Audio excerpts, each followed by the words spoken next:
Hi, welcome to This Week in Ames. I'm Susan Guiazda. On today's show, we'll learn a little bit more about an emergency notification system.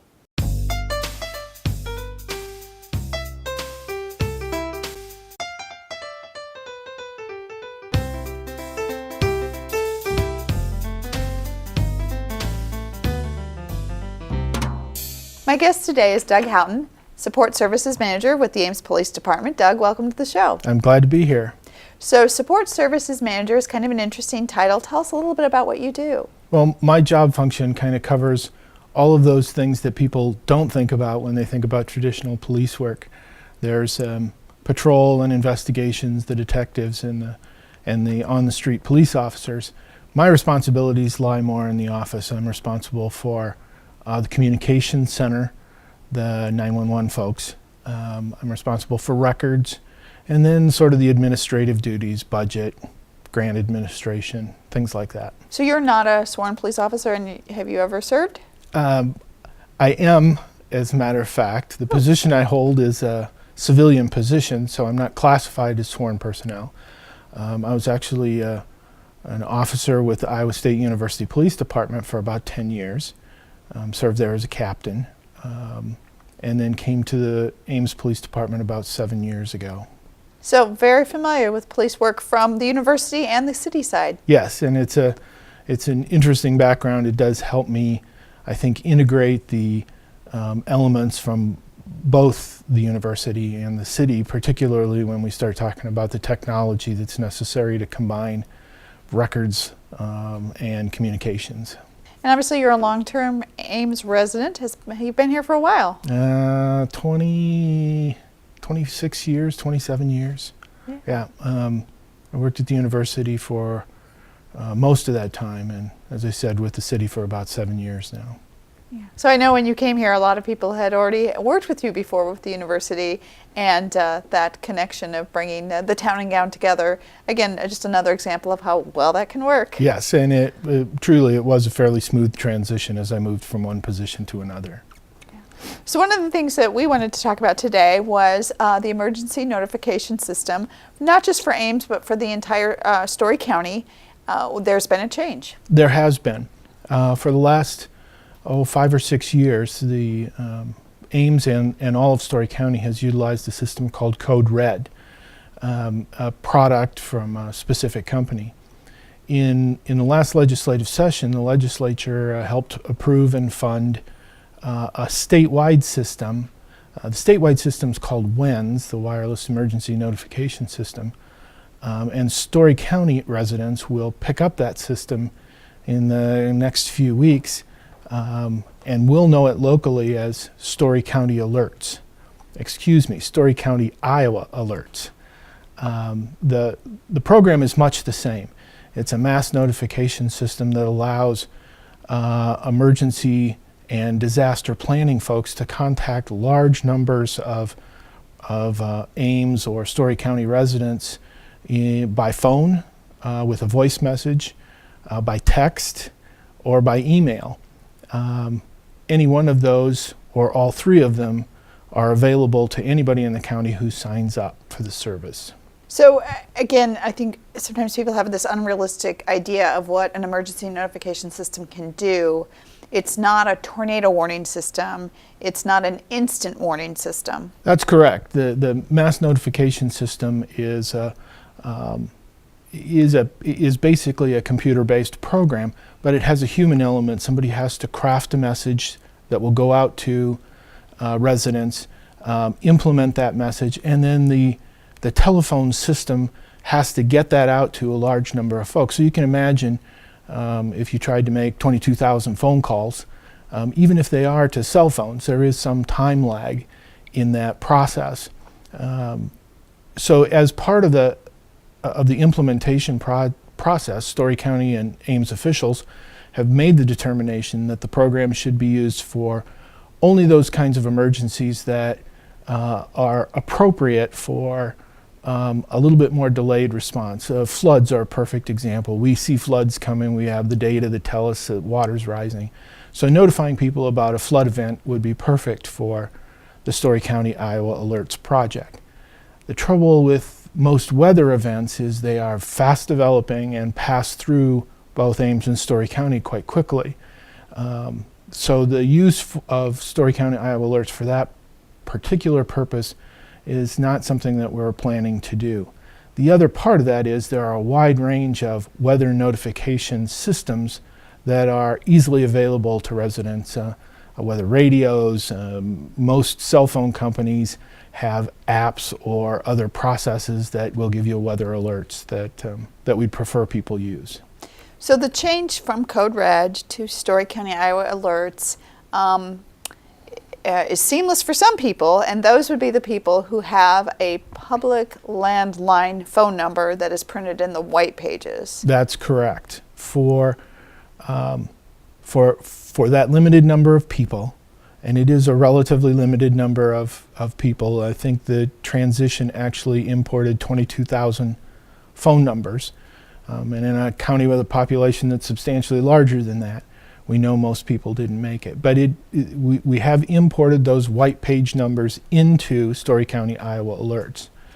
All other people need to opt in, and by that I mean they need to go online, go to the City of Ames website or the Story County Emergency Management website. And the City of Ames has set up a special page at cityofames.org/alerts Yes. to direct people right to the registration. Right to the registration form.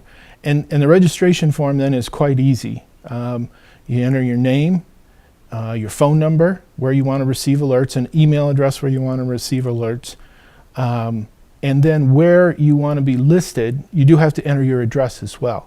But you also have to choose where you want to receive notifications from. So there's a list of all of the cities and towns in Story County. You choose those that you want to have notices from. So if you live in Gilbert and work in Ames, you might choose both communities. If you have a retired parent who lives in Colo, you might choose that location as well. And you can choose one or all, and you'll receive any notifications that come out that are generated by those communities. So there's no limit to the Story County communities you can choose. That's correct.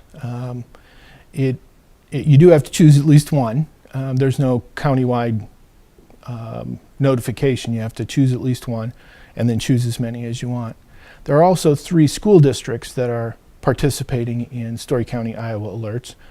If you're associated with those school districts, you can choose those as well. The school districts that are not included are those that have their own notification system and have chosen to stick with their own notification system. Iowa State University, for example, has its own notification system, so you won't see that as a choice of source of Sure, and anybody notification. who has gotten messages from Infinite Campus would know that the Ames Community School District also has their own. Exactly. There is an additional spot on the registration page that if you're a person with special needs or disability, you can indicate that on the notification system, and the system doesn't separate people out based on those criteria, but it would be an opportunity for disaster response officials to search to try to find if there are folks in a particular location that have special needs or disabilities. Such as you're oxygen dependent or in a wheelchair. Exactly. Good information to yes. have in an emergency. Yeah, if you're oxygen dependent and there's a power outage, there might be a need to make sure that we reach someone whose power has gone out. So again, I think the key message here is that the system has changed, and that as you said, you need to opt in. If you if you're not one of the few people that have a published white page number, you're going to have to enter your data. Yes, and quite honestly, I would encourage everyone to go in and enter their data, even if they have a white pages phone number. Because it won't include their cell phone number, it won't include their email address. We want to be sure that their physical location, their current living address is current. So I would encourage everyone to go in and manage their own registration. It's simple and it's quick. Sure, and a lot of those, as you said, a lot of those white page numbers are just one way that people are getting their information, and most of them probably do have a cell phone. So yes. If you're on the move, you would want the information to follow you. Yes. We're also encouraging businesses to register as businesses. For just as an example, in In flood situations in Ames, frequently it is businesses that are first threatened by rising water. If we can use the mass notification system to reach those businesses to give them forewarning, that's just all the faster that they can respond to potential disaster. Well, good advice. Again, the system is only as strong as the people it can reach. So registration is important. I've seen people encourage register your kids. Yes. Lots of kids these days have cell phones, and make sure they get the information as well. That's true, and there's no limit to the size of the system. So register everybody who might have an interest in getting notifications about emergency or disaster situations in Story County. Well, speaking of emergencies and disasters, we are sort of coming up upon the season where we tend to see a lot of weather events, not necessarily a Story County alerts kind of warning, but we do outdoor sirens to warn people weather events. That's just one of the many ways that we let people know something's coming. Talk a little bit about the sirens. We do monthly testing. We do. Ames has, there are 21 sirens in the city of Ames. 5 of those are on the ISU campus and 16 of them are scattered around town. We do test those once a month, 10 o'clock in the morning on the first Wednesday of every month, provided that the weather is good. We don't want to confuse anybody with a test. The weather sirens are really designed as an outdoor notification system, and they do a fairly good job across the city of Ames. If you are outside, you can hear those sirens almost anywhere in the city. Actually, I'd say everywhere in the city. But they are not designed as an indoor warning system, and we certainly encourage folks to take other steps to protect themselves while they're indoors. Weather radios are clearly the easiest example of an alternative to the outdoor warning sirens while you're inside. Weather radios can be set to go off automatically when a weather alert is issued for your locality. And again, you hear those sirens go off, what do you do? Well, get into a safe place. The historic advice has always been go to the basement, and that holds true today. For those places who don't have basements, the recommendation is get to an interior room, one that doesn't have windows preferably. Oftentimes a bathroom becomes the choice, and getting in the tub can be an alternative. The lowest level in a building that you can get to is also highly recommended. So under a stairwell if there's no other options. If you're outside and can't get indoors, go into the lowest area that you can find. A ditch or a depression is your best option, with the caveat that you want to be sure that the ditch you're climbing into isn't a water raceway. You don't want to get caught in quickly rising waters in a downpour. Well, yeah, absolutely good advice. Again, those sirens are located around town. They are, if you can't hear them when you're inside with your air conditioner on and you're taking a nap, well, there's a reason for that. Yes, that's correct. And do take steps to use one of the alternate methods to get notifications inside. Good information, Doug. Thank you so much for stopping by. Again, glad to be here. Again, if you want more information about the Story County, Iowa alerts, or would like to register, that information is available on our website. That's cityofames.org/alerts. It will take you directly to the page where you can put your information in and get signed up for that system. Well, that's our show for today. Thanks for watching. Tune in next week for This Week in Ames.